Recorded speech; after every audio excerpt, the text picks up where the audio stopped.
Assalamualaikum warahmatullahi wabarakatuh. Waalaikumsalam warahmatullahi wabarakatuh. Alhamdulillahil qawiyil matin. Asyhadu an la ilaha illallahul haqqul mubin. Wa asyhadu anna Muhammadan abduhu wa rasuluhu shadiqul wa'dil amin. Sallallahu wasallam wa baraka alaihi wa ala alihi wa sahbihi ajma'in. والتابعين ومن تبعهم بإحسان إلى يوم الدين. قال الله عز وجل في القرآن الكريم: يا أيها الذين آمنوا اتقوا الله حق تقاته ولا تموتن إلا وأنتم مسلمون. أما بعد فإن أصدق الحديث كتاب الله وخير الهدي هدي محمد صلى الله عليه وسلم وشر الأمور محدثاتها وكل محدثة بدعة وكل بدعة ضلالة وكل ضلالة في النار. Bapak-bapak, Ibu, Adik-adik, Guru, Mas Mando, kawan sahabat radar, dan adik-adik yang dimuliakan oleh Allah. Pertama sekali kita bersyukur kepada Allah Azza wa Jalla pada malam hari ini kembali Allah mempertemukan kita di dalam rangka yang mulia, yaitu salat berjamaah, kemudian menuntut ilmu agama, dan insyaallah setelah itu salat berjamaah. Mudah-mudahan apa yang kita amalkan ini menjadi timbangan kebaikan kita nanti di akhirat kelak. Kemudian salawat beserta salam kita curahkan kepada manusia terbaik, yaitu Nabi kita Muhammad sallallahu alaihi wasallam. Bapak-bapak, ibu-ibu, jamaah surau Kapi Air yang dimuliakan oleh Allah. Pertanyaan dulu atau kajian dulu? Amplopnya lah doang. Tanya dulu atau kajian dulu? Tanya dulu. Iya. Tulis tahu jawabnya dulu. Habis pertanyaan pulang. Sampai amplop bilang ya. Jadi kajian doa ini judulnya, siapa yang tahu? Ada yang tahu judul kajian doa ini? Oh, jadi ada terindah. Mengenal sahabat Abdullah bin Amr bin Al-As radhiyallahu anhuma. Jadi insyaallah pada malam hari ini kita akan mengenal salah seorang dari sahabat Nabi sallallahu alaihi wasallam. Tentu saja tujuannya agar kita mengenal lebih dalam para sahabat, terkhusus pada malam hari ini adalah Abdullah bin Amr radhiyallahu anhu, dan juga tentu tujuannya agar kita bisa mencontoh beliau, bagaimana beliau semangatnya menuntut ilmu, kemudian semangat menghafal, kemudian mengamalkan. Nah, itu diantara nanti yang bisa dapat kita ambil faedahnya. Ada yang kenal Abdullah bin Amr? Saya yang kenal nama-nama sahabat Nabi. Siapa sahabat Nabi namanya? Padahal nama sahabat Nabi siapa? Agus, Bambang. Enggak. Nama sahabat Nabi. Siapa tahu nama sahabat Nabi? Abu Bakar. Siapa lain? Siapa lain? Umar, Utsman. Siapa lain? Umar bin Khattab. Siapa lain? Ali, ya kan lagi tahu. Siapa lain? Banyak pokok Ustaz. Nah, insyaallah pada malam hari ini kita akan mengenal Abdullah bin Amr bin Al-As. Siapa namanya? Abdullah bin Amr atau Amrin bin Al-As radhiyallahu anhuma. Baiklah, beliau jadi nama aslinya adalah Abdullah bin Amr bin Al-As radhiyallahu anhu. Kunyahnya Abu Abdurrahman, ada yang mengatakan Abu Muhammad. Abu Muhammad. Kalau namanya tadi siapa? Siapa namanya tadi? Abdullah. Kunyahnya Abu Abdurrahman. Ya. Kalau bahasa Arab tu ada ain, mim, ro. Kemudian waw. Kalau tidak ada watitia, kalau tidak ada berbaris, kalau ada wawnya ain, mim, ro. Kalau ada wawnya itu bacanya a. Amrun. Kalau tidak ada wawnya dibaca Umar. Itu bahasa Arab.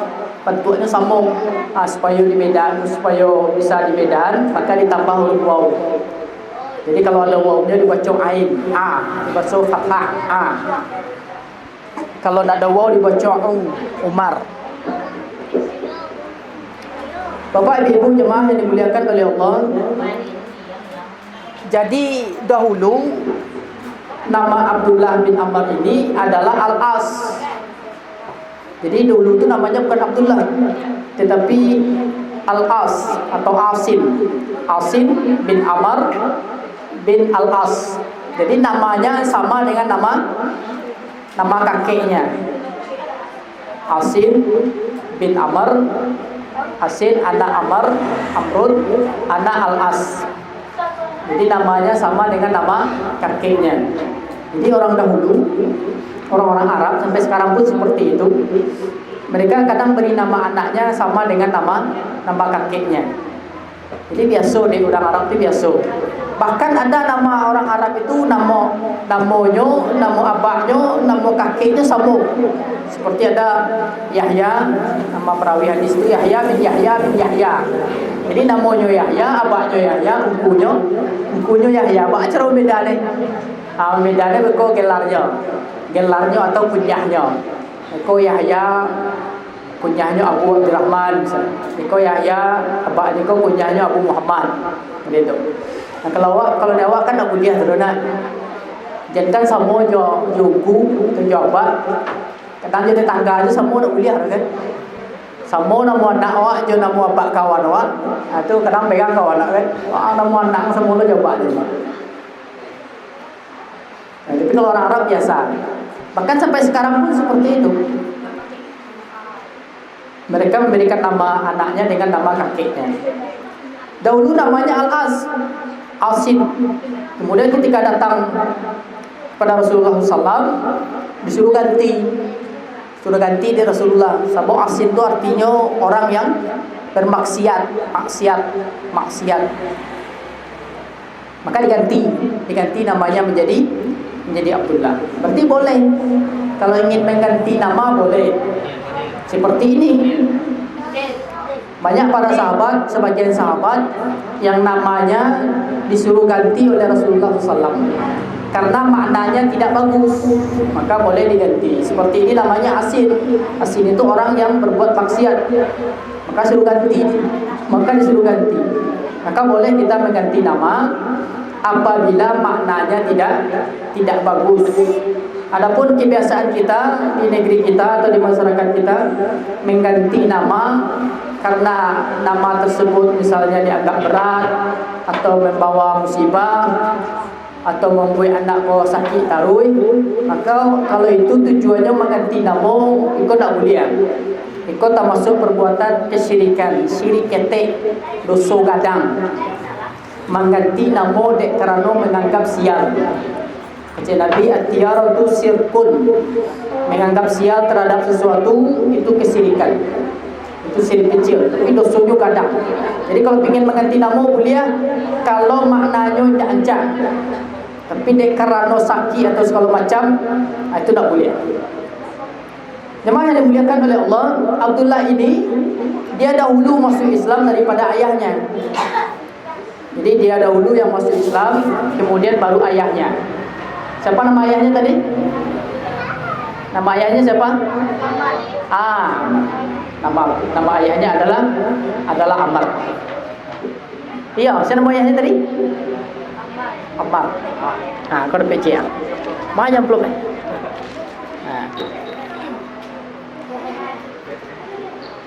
Nama ayahnya Amr. Jadi dahulu Abdullah masuk Islam, baru ayahnya. Dan ayahnya dahulu adalah orang yang sangat benci kepada Rasulullah sallallahu alaihi wasallam. Jadi ayahnya ini Amr ini dahulu sebelum masuk Islam sangat benci kepada Rasulullah sallallahu alaihi wasallam. Bahkan dia ingin kalau seandainya berjumpa dengan Rasulullah sallallahu alaihi wasallam, saya akan bunuh dia. Wala ahabbu ilayya an akuna qadistam kamtu minhu faqatautu. Saya sangat ingin, walau uhibbu ilayya, saya sangat ingin kalau berjumpa kamtu, menjumpainya, faqatautuhu, maka saya akan bunuh dia. Kalau berjumpa saya dengan Nabi Muhammad, saya akan bunuh. Itu dahulu sebelum dia masuk Islam, sangat benci kepada Rasulullah sallallahu alaihi wasallam. Kemudian setelah dia masuk Islam, setelah itu dia berubah. Setelah mendapat hidayah, kemudian dia mengatakan, wa makana ahadun ahabba ilayya min Rasulillah sallallahu alaihi wasallam. Jadi orang yang paling saya cintai adalah Rasulullah sallallahu alaihi wasallam. Ini menunjukkan kepada kita tidak boleh kita membuat orang lain berputus asa. Mungkin sekarang ada orang benci lihat pengajian, benci lihat orang baca Al-Quran tarawih, benci lihat orang sholat berjamaah. Maka tidak boleh kita memutuskan rahmat Allah kepada dia. Oh baca aku nak dapat hidayah. Nyo cilek orang mengaji je pegang tarawih. Nah, ini kita tidak boleh. Karena bisa jadi dia diberi oleh Allah hidayah. Karena hidayah Allah itu sangat luas. Bahkan para sahabat kebanyakan dulu benci kepada Rasulullah sallallahu alaihi wasallam. Bahkan Umar bin Khattab radhiyallahu anhu dikatakan bahwasanya dia tidak akan masuk Islam. Umar tidak akan masuk Islam sampai ontanya Khattab masuk ke lubang jarum. Kan tak mungkin tu kan. Untuk masuk ke lubang jarum kan tak mungkin. Jadi Umar tu tak akan mungkin masuk Islam. Karena sangat perang ke orang Islam, sangat perang ke Nabi. Ternyata hidayah dari Allah. Dari hidayah oleh Allah, kemudian dia pun masuk Islam. Bahkan dia masuk Islam, kemudian Islam menjadi jaya. Nabi mulai berdakwah dengan terang-terangan. Jadi jemaah yang dimuliakan oleh Allah, kalau seandainya kita melihat orang yang benci kepada kita, mungkin karena kita sering ke masjid atau benci dengan kegiatan taklim, maka doakan saja. Mudah-mudahan dia mendapatkan hidayah. Tidak boleh kita mencap dia atau mengatakan dia tidak akan mendapatkan hidayah. Ini namanya mendahului Allah, tidak boleh. Jadi bapaknya adalah dahulu Amr, orang yang paling benci kepada Rasulullah, kemudian masuk Islam. Jadi anaknya dulu yang masuk Islam, Abdullah, baru bapaknya. Sebagaimana sebagian kita sekarang ini yang mengenal sunnah itu kebanyakan anak-anaknya. Baru setelah itu diperkenalkan kepada bapaknya. Seperti tahun 80-an awal, 90-an awal misalnya. Itu yang mengenal sunnah itu. Ya alhamdulillah orang tua kita semuanya telah mengenal Islam. Tapi yang mengenal sunnah itu kebanyakan anak-anaknya. Anak-anaknya itu kajian, rutin kajian, kemudian dia tahu mana yang dari Nabi, mana yang tidak dari Nabi, mana yang perbuatan kesyirikan, mana yang akidah. Kemudian baru disampaikan kepada kedua orang tuanya, didakwahi orang tuanya. Ini kebanyakan yang terjadi sekarang ini. Tapi alhamdulillah berangsur, kalau sekarang ini kebanyakan bapak-bapak itu telah punya anak, maka dia yang mengajarkan kepada anaknya. Tapi awal-awal 90-an, 80-an itu kebanyakan anak-anak muda yang mengenal sunnah baru mengajarkan kepada bapaknya. Bapak ibu yang dimuliakan oleh Allah, jadi ketika Nabi menyuruh mengganti namanya, maka diberi nama dengan Abdullah. Dan para sahabat itu banyak yang bernama Abdullah. Imam Nawawi rahimahullah mengatakan sahabat Nabi itu yang bernama Abdullah ada sekitar 120. Ada yang mengatakan nama sahabat itu yang bernama Abdullah ada 300. Ada 300 yang bernama sahabat. Jadi banyak. Jadi orang-orang dahulu itu orang-orang Islam, orang dahulu para sahabat itu mencari nama itu tak panjang gitu. Gampang aja. Kecik Nabi, inna ahabba asma'ikum ilallah Abdullah wa Abdurrahman. Nama yang paling dicintai oleh Allah adalah Abdullah dan Abdurrahman. Sehingga banyak nama mereka Abdullah, banyak nama mereka Abdurrahman, atau nama-nama yang disandarkan kepada nama-nama Allah. Itu boleh semuanya, Abdul Razak, Abdul Rahim. Itu boleh. Itu semuanya nama-nama yang bagus, atau nama-nama Nabi, atau nama-nama para sahabat. Itu bagus. Jadi gampang. Para sahabat dahulu itu gampang mencari nama, memberikan nama-nama anaknya gampang. Tinggal cari aja nama Allah, kemudian ditambah dengan Abdul Razak misalnya kan, Abdul Rauf, Abdul Aziz. Itu boleh semuanya. Kalau gini payah cari nama. Layan anak tu, kadang untuk cari nama tu kan buka Google kan nama-nama Islam untuk anak. Kadang 2 bulan baru sobok. Sebab mencari nama yang alun dipakai deh. Alun dipakai di orang. Dia bingung kan, kau lada kau. Kau nama tetangga kau nama anak pak kau nama anak mama kau. Alah panjang. Cari nama yang tidak ada dipakai orang. Kadang bingung lah, Ustaz, tolong cari nama anak laki-laki. Tapi yang tidak ada dipakai orang. Siapa lagi nama? Ada yang terompak. Tonggak lagi nama ni nak ada perkiraan. Makanya diberi nama Abdullah, karena nama Abdullah itu yang dicintai oleh Nabi, oleh Allah Azza wa Jalla. Kemudian jemaah yang dimuliakan oleh Allah, dan nama ini juga berpengaruh. Jadi makanya kita jangan asal beri nama anak kita, karena ini berpengaruh. Sebagaimana dikatakan likulli musamma min ismihi nasib. Jadi setiap nama itu ada pengaruhnya bagi yang diberi nama. Selalah anak-anak yang lagi namanya yang acak-acak, misalnya lagi namanya Muhammad, lagi namanya Musa, lagi nama anaknya Yahya. Nanti kalau lah gadangnya diajak orang bermaksiat, nyonya agak-agak ragunya. Agak-agak canggungnya. Misalnya ada di kadai orang bertiga. Kemudian lalu Muhammad, namanya Muhammad. Kemudian timbul di kawannya Muhammad, kurang seorang lihat, bertiga ke minum-minum saja. Ya nak minum-minum tu bertiga tu bampek. Iya. Tentu satu ya bampek. Bampek lima. Oh bampek. Ya tu. Jadi bampek. Hanya duduk bertiga. Lalu Muhammad, ibunya Muhammad, kau kurang seorang lihat. Ketika diimbau namanya Muhammad, saya sangatnya mungkin. Tapi kalau diimbau Mai kurang seorang itu beda lah kan. Tapi kalau diimbau Muhammad agak sangatnya, atau Abdullah, diimbaunya Abdullah, agak sangatnya tu. Jadi ada pengaruhnya.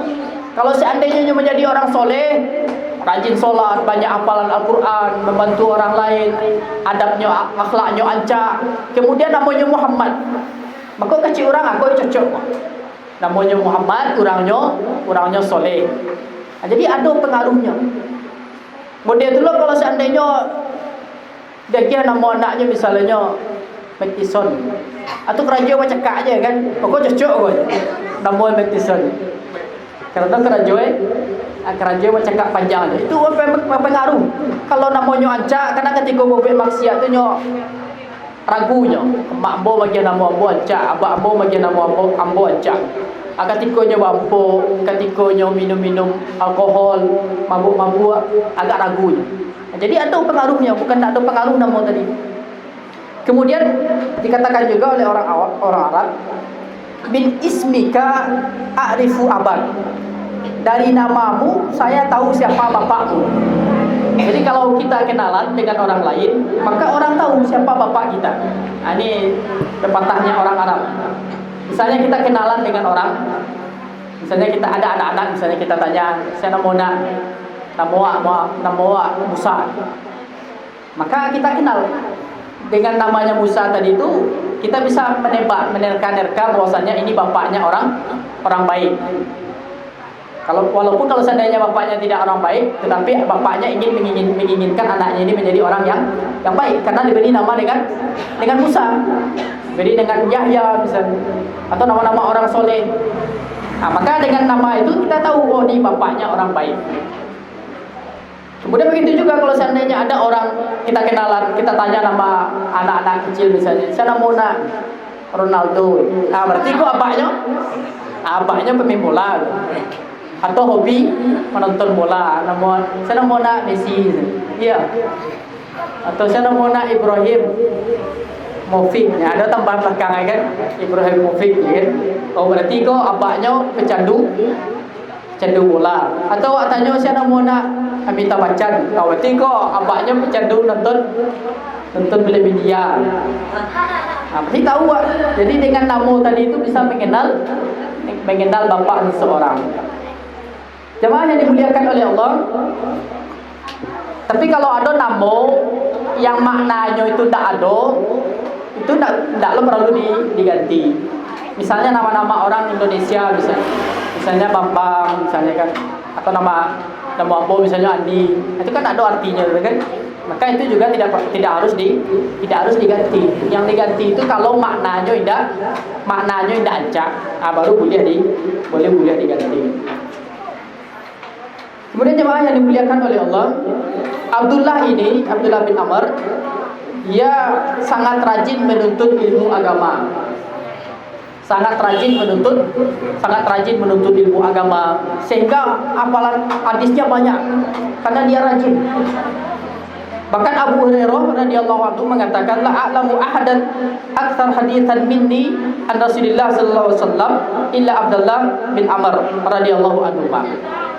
Saya tidak mengetahui ada orang yang lebih banyak hadisnya daripada saya kecuali Abdullah bin Amr radhiyallahu anhu. Maka banyak hadisnya fa innahu kana yaktubu wal aktub.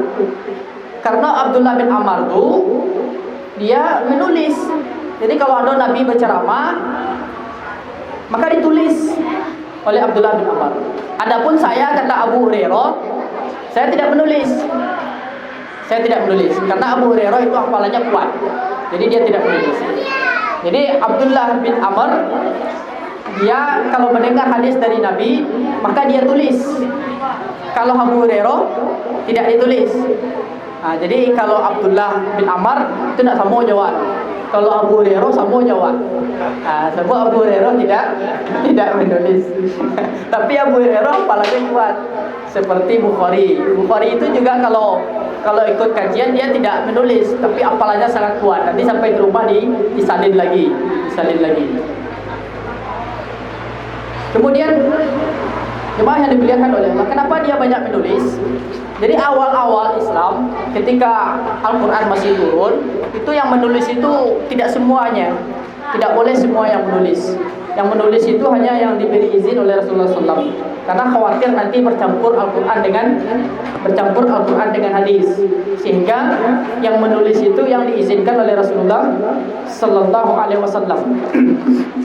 Jadi dia minta izin dulu kepada Rasulullah, ya Rasulullah, aktubu ma asma'u minka. Ya Rasulullah, bolehkah saya menulis apa yang saya dengar dari engkau? Faqala na'am. Kata Rasulullah SAW, tulislah. Firida wa saqat. Saya tulis semua yang engkau ucapkan, baik ketika engkau senang maupun ketika engkau marah. Qala na'am, iya tulislah sado. Baik ketika saya senang maupun ketika saya marah, tulis jelas. Fa innahu la yanbaghi li an aqula fi dzalika ila al-haq. Karena tidak pantas bagiku berucap kecuali yang benar. Jadi kalau Nabi ridho, lagi senang, maka yang diucapkan oleh Rasulullah SAW adalah yang benar. Begitu juga ketika Nabi marah, maka yang diucapkan Nabi juga adalah yang benar. Beda jawab. Awak ketika senang, kadang-kadang libat tuh kecil kan. Itu kadang-kadang lo tanya kan. Apalagi ketika berang. Kalau lah berang tuh, kadang keluar kaki 2, kadang keluar kaki 3, kadang keluar kecil tadi kaki ampe, kadang keluar sekandang. Kalau sedang pegang, tidak terkontrol cepat tadi. Itu makanya orang yang berang tadi itu, ucapan yang keluar itu kadang-kadang tidak dianggap karena dia tidak stabil. Orang yang marah itu dia tidak berpikir dengan jernih. Ini beda dengan Rasulullah Sallallahu Alaihi Wasallam. Kalau Rasulullah SAW itu yang keluar semuanya adalah yang benar. Jadi beliau banyak menulis, sehingga ada namanya buku beliau itu As-Sadiqah. Jadi Sahifah As-Sadiqah, lembaran-lembaran yang jujur. Dia mengatakan lembaran as-sadiqah ini, allati sami'tuha min Rasulillah sallallahu alaihi wasallam, laisa baini wa bainahu ahad. Saya tulis ini dari Rasulullah sallallahu alaihi wasallam dan tidak ada orang lain. Jadi khusus, privatnya sama Rasulullah sallallahu alaihi wasallam. Jadi dia datang kepada Rasulullah sallallahu alaihi wasallam, kemudian minta diajarkan. Kemudian dia tulis sampai mato, tidak ada orang lain. Ini juga penting bagi penuntut ilmu. Kalau ingin dapat ilmu yang banyak, maka cari waktu-waktu yang ustaz tu luang, kemudian datang ke nyo. Karena berbeda kalau ustaz menyampaikan di depan umum, berbeda ketika berada berduaan. Kalau di muka umum tu biasanya bahasa-bahasa yang gampang dimengerti dan pembahasan yang mudah. Tetapi kalau berdua atau di kelas khusus, misalnya di kelas atau di pesantren, itu biasanya ilmunya lebih dirinci oleh ustadznya, karena yang hadir itu emang thalabul ilmi, penuntut ilmu. Beda dengan misalnya wirid. Kalau di wirid itu bahasa-bahasa yang disampaikan bahasa-bahasa yang umum, bahasa-bahasa yang mudah.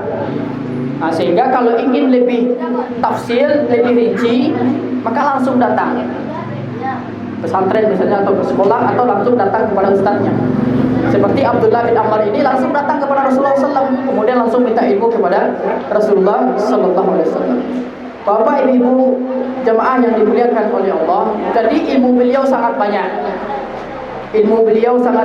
Dan beliau adalah orang yang sangat rajin beribadah. Jadi tidak hanya sekedar dapat hadis dari Nabi, tetapi beliau juga amalkan. Bahkan beliau sangat rajin beramal, sangat semangat beramal. Sangat semangat beramal. Tidak hanya mengumpulkan ilmu, tetapi beliau juga sangat semangat beramal. Sampai-sampai Nabi pernah menegur dia karena terlalu banyaknya dia beribadah, karena semangatnya dia beribadah. Seperti misalnya sholat malam. Beliau selalu sholat malam. Jadi sedikit sekali tidur. Karena beliau mendengar hadis, ni'mar rajul Abdullah law kana yusalli minal lail. Sebaik-baik lelaki adalah Abdullah kalau seandainya dia sholat malam. Maka dia selalu sholat malam. Seperti juga Ibnu Umar, ketika Nabi berucap ini, maka beliau juga tidak pernah meninggalkan sholat malam. La yanamu minal laili ila qalil. Tidaklah beliau tidur kecuali hanya sedikit. Jadi para sahabat itu tidurnya hanya sedikit. Yang kuat sholat malam itu tidurnya hanya sedikit. Kalau awak kan laloknya banyak, sholatnya kadang-kadang. Kalau sahabat Abdullah Gogo, sholatnya banyak, laloknya sekete. Dan Nabi pernah berpesan kepada dia, ya Abdullah, la takun misla fulan kana yaqumul lail fataraka qiyamal lail. Abdullah, jangan seperti si fulan. Dia dulu sholat malam, sudah tu tak pernah jadi dah. Jam sampai mode itu. Akhirnya dia selalu sholat malam. Begitu juga bacaan Al-Qur'annya. Jadi beliau ini dahulu ketika Al-Quran semuanya telah turun, beliau selalu mengkhatamkan Al-Quran setiap hari. Jadi setiap hari beliau baca Al-Quran. Jadi Nabi mendengar berita tersebut, maka Nabi memberi saran kepada beliau, Iqra' bihi fi kulli syahr. Khatamkan Al-Quran itu sekali sebulan. Abdullah, engkau mengatakan Al-Quran barangkali setiap hari ya Rasulullah. Maka kecil Rasulullah sekali sebulan je lah. Kecilnya aku masih muda Rasulullah, aku masih kuat. Kalau tak sebulan sekali 20 hari sekali. Fi kulli isrin. Masih kuat Rasulullah. 10 hari. Setiap 10 hari katakan masih kuat ya Rasulullah. Ini sangat semangat. Ladanya uzur dari Rasulullah SAW, ladanya keringanan 11 sekali lah masih kuat. 20 hari sekali masih kuat. 10 hari sekali masih kuat. 7 hari sekali katakan Al-Quran. Masih kuat je kecilnya. Minta aja tambah. Kemudian kecil Rasulullah SAW dalam hadis yang lain, 3 hari. Tak boleh tidak kurang dari itu. Jadi kalau dia mengkhatamkan Al-Quran, mulianya ada 3 hari. Sebab 3 hari itu orang bisa paham. Adapun kurang dari itu payah untuk memahaminya. Jadi sangat semangat setiap hari khatam Al-Quran. Kemudian diberi oleh Rasulullah SAW keringanan, akhirnya dia pilih 3 hari. Dia pilih 3 hari karena tidak boleh lagi di bawah 3 hari. Ini menunjukkan bahwasanya beliau sangat rajin beribadah. Kalau kita diberi keringanan kan senang hati kan. Misalnya anak-anak mengaji kan. Misalnya disuruh dihabis setiap hari baca 5 halaman. Kemudian diberi keringanan dihabis. Setiap hari baca 2 halaman. Kira-kira minta tambah atau minta kurang? Tak tambah kurangan. Jadi setengah halaman. Kalau Abdullah bin Amr tak salaman tapi ampe lah. Minta ampe halaman. Itu tanda orang yang bersemangat. Begitu juga puasanya. Beliau puasa setiap hari. Dahulu pun beliau puasa setiap hari, sehingga dipanggil oleh Rasulullah SAW. Engkau puasa setiap hari ya Rasulullah. Maka diberi nasihat oleh Rasulullah SAW, puasalah 3 hari dalam sebulan. 3 hari dalam sebulan. Kemudian kata Nabi, fa inna bihasbika an tasuma kulla sahrin salasata ayyam. Puasalah 3 hari dalam sebulan. Fa inna laka bi kulli hasanatin hasru amsalihah. Karena setiap satu kebaikan itu dibalas dengan 10 kebaikan. Fa inna dzalika siyami dahri kulli. Yang dibikin itu sama puasa setahun penuh. Jadi setiap bulan nak puasa 3 kali. 3 dikali 10 berapa? 30. Berarti sama sebulan. Berarti kalau puasa taruh 3 hari dalam sebulan itu sama puasa setahun. Sama puasa setahun. Tapi dia tetap minta. Lalu suruh ada Nabi puasa 3 hari lah, 3 kali je lah dalam sebulan. Kata cik ini aja kuat. Ya Rasulullah, awak kuat Rasulullah, awak masih muda, masih kuat. Maka kata Rasulullah, kalau you mau itu, maka puasalah, pasum siapa Nabi Allah Daud. Boleh puasa, tapi nak boleh puasa 2 hari tak boleh tau. Puasalah puasa Nabi Daud. Puasa sehari indah. Itu namanya puasa Nabi Daud. Sehari indah, sehari puasa. Tetapi Abdullah kau pinginnya je puasa setiap hari. Tapi ditagah ni Rasulullah. Wala tazid alai. Tak boleh tambah ni dah. Boleh puasa kini, besok indah. Puasa sekali, kemudian indah. Kau itu bolehnya. Jadi jemaah yang dimuliakan oleh Allah. Jadi Rasulullah SAW melarang Abdullah atau memberikan saran Abdullah bin Amr ini jangan terlalu memforsir ketika beribadah. Bukan maksudnya Nabi melarang. Bukan maksudnya Nabi melarang dia beribadah, tidak. Tetapi agar seorang hamba itu ketika melakukan ibadah tidak menelantarkan ibadah yang lainnya. Karena kan ibadah itu ada yang ibadah langsung kita berhubungan dengan Allah, seperti sholat, baca Al-Quran, kemudian puasa, itu kita langsung berhubungan dengan Allah. Juga ada ibadah yang berhubungan dengan manusia, seperti memberi hak anak, memberi hak istri misalnya, itu juga ibadah. Jadi kalau seandainya Abdullah ini siang dia puasa, kemudian malam dia sholat malam, kapan untuk keluarganya? Sehingga kalau seandainya ini yang dia kerjakan, khawatirnya nanti dia melakukan satu ibadah kemudian melalaikan ibadah yang lain. Ini tidak boleh juga dalam agama kita. Jadi semuanya harus ada haknya. Hak Allah juga ada, hak diri kita juga ada, kemudian hak keluarga kita juga ada, hak badan kita juga ada. Maka tak boleh misalnya ada orang yang beralasan pergi berdakwah misalnya, lama meninggalkan keluarganya, kemudian dia mengatakan dia berdakwah.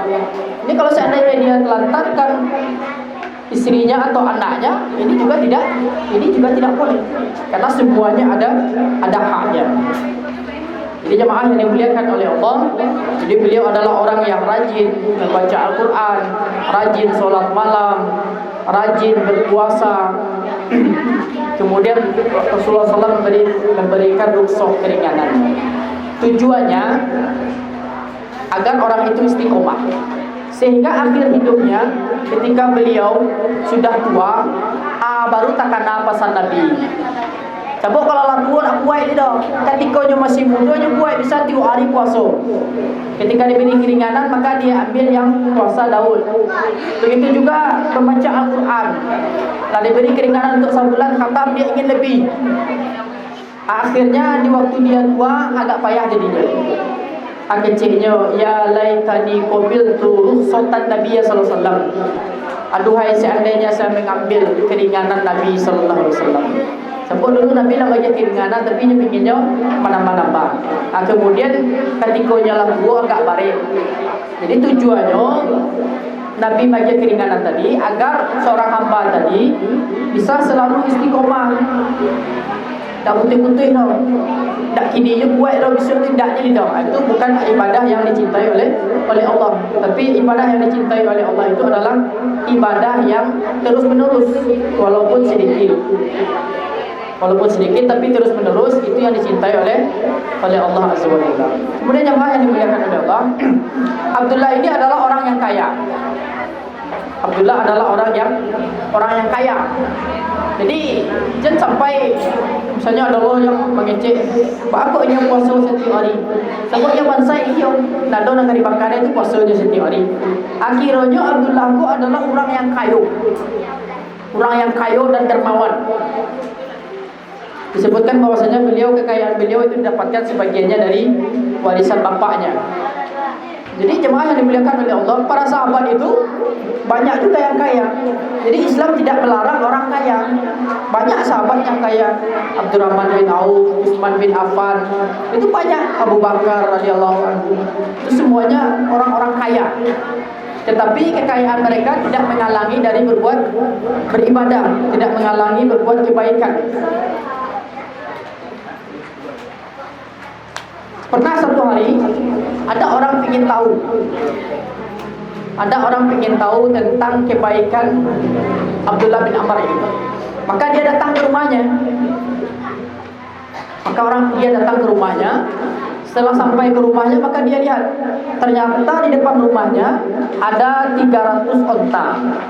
Ada 300 onta, kemudian lengkap dengan perbekalan. Jadi untuk itu kan ada di punggungnya itu ada tas kan, ada tas untuk lanang, itu ada perbekalan. Kemudian ditanya, jadi orang yang pengen mengecek, pengen cari tahu bahwa kebaikan Abdullah bin Amr ini, maka dia melihat ada 300 onta, maka dia tanya, bahwa kok di bungkuk rumah Abdullah bin Amr kok ada 300 unta lengkap jo bawaannya sekali. Maka dikatakan bahwasanya Abdullah bin Amr radhiyallahu anhu ini pengen menghajikan keluarganya dan orang-orang kampung. 300 unta itu tak sekete, itu banyak. Dan beliau adalah orang yang sangat dermawan. Jadi 300 onta diberikan kepada keluarganya, kepada pembantunya, kepada budaknya, kepada orang kampung yang ingin pergi haji, dan lengkap dengan perbekalannya. Itu sangat mahal. Kalau kita mungkin sekarang ya onta itu kan mahal harganya. Dan lengkap dengan perbekalannya. Ini menunjukkan beliau adalah orang yang dermawan. Jadi jemaah yang dimuliakan oleh Allah. Jadi para sahabat itu mereka juga sebagian mereka adalah orang-orang yang kaya. Tetapi kekayaan mereka gunakan untuk di jalan Allah. Dan ini juga diperintah oleh Rasulullah SAW. Seorang muslim itu kalau bekerja harus proporsional. Ketika kerja ya kerja, ketika beribadah ya beribadah, ketika istirahat ya istirahat, ketika bersama keluarga ya bersama keluarga. Jadi namanya itu proporsional. Kata Rasulullah SAW, ajmilu bitolab, bekerjalah dengan proporsional. Ya kalau misalnya masuk aja 8 ya masuk aja 8, kalau pulangnya sampai ya pulangnya sampai. Jan jadwal masuk jam 8, tetapi waktu tiba jam 10, habis aku pulang jam 3. Gaji dia bulan sama Allah juga. Aku tak boleh. Kau namanya pengalian, korupsi waktu. Walaupun banyak kaum muslimin yang seperti itu. Kerja jam 8 janjinya atau perjanjiannya jam 8 tiba, pulang pukul jam 4 misalnya, ternyata tibanya lambat, pulangnya capek. Jadi jemaah yang dimuliakan oleh Allah, hendaknya seorang muslim ketika dia punya harta, diberi keluasan, maka banyak-banyak membantu orang lain. Karena itulah harta yang sebenarnya. Adapun yang masih tertinggal itu alun tentu menjadi harta, belum tentu menjadi rezeki kita. Misalnya rumah dengan kamar 10 kamar, mobil ada 3 misalnya kan. Ini akan tertinggal kalau kita meninggal. Tapi kalau seandainya kita bantu orang lain, misalnya anak-anak pengajian kita biayai, pesantren, masjid, kalau kita meninggal pahalanya tetap mengalir. Itulah harta yang sebenarnya. Jadi jemaah yang dimuliakan oleh Allah, makanya Rasulullah SAW menganjurkan kita untuk beramal yang jariah, mengajarkan orang ilmu agama misalnya, kemudian diamalkan oleh orang tersebut, maka mengalir walaupun kita telah meninggal, pahalanya tetap mengalir. Apalagi mengajarkan orang misalnya Al-Fatihah, mengajarkan orang ilmu, membaca Al-Quran. Jadi setiap dia baca, pahalanya mengalir kepada kita walaupun kita telah meninggal. Karena jemaah yang dimuliakan oleh Allah, kalau seandainya kita mengandalkan ibadah yang kita kerjakan saja seperti sholat misalnya, atau baca Al-Quran, itu tidak banyak.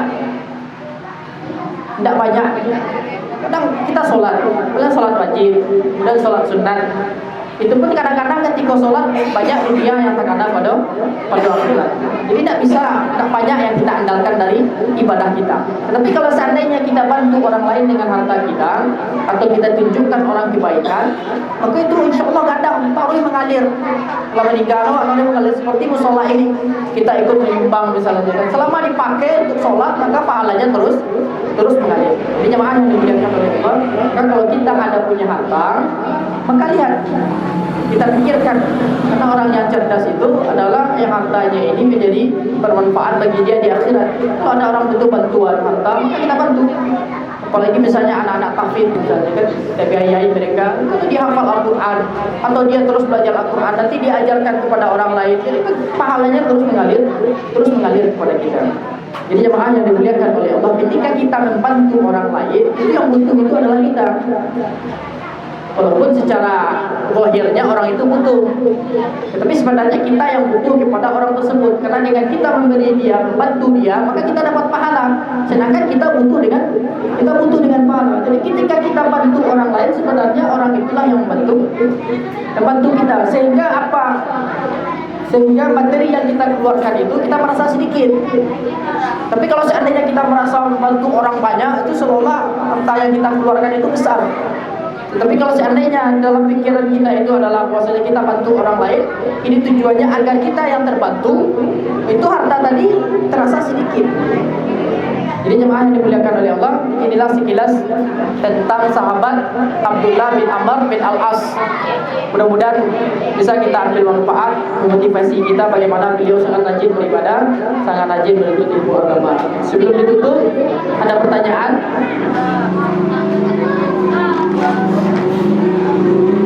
Ada pertanyaan? Tak ada. Ingin ditanya ya? Ingin ditanya?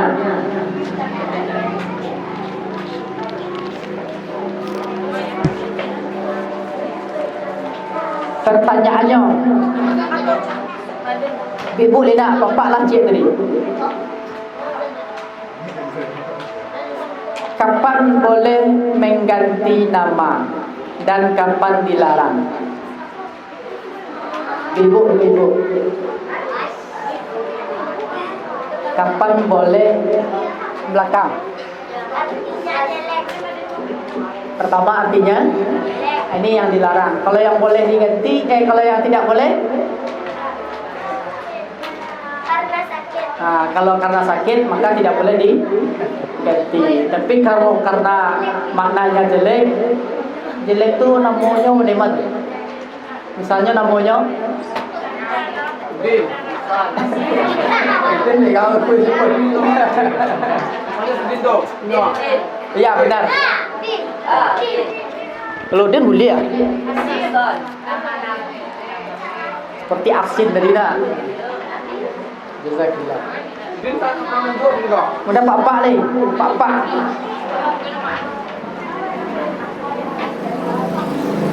Kenapa Abdullah bin Amr banyak hadisnya daripada Abu Hurairah?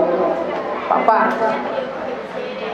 Kenapa banyak hadisnya daripada Abu Hurairah? Tadi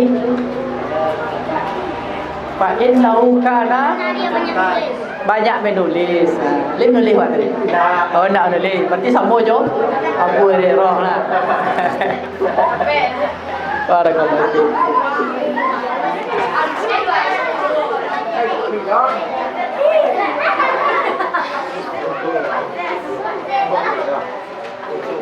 Kemudian terakhir lah ya.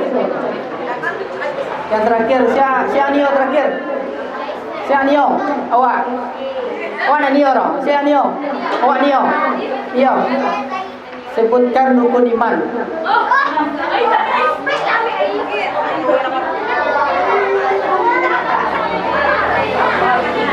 Rukun iman. Siapa tadi?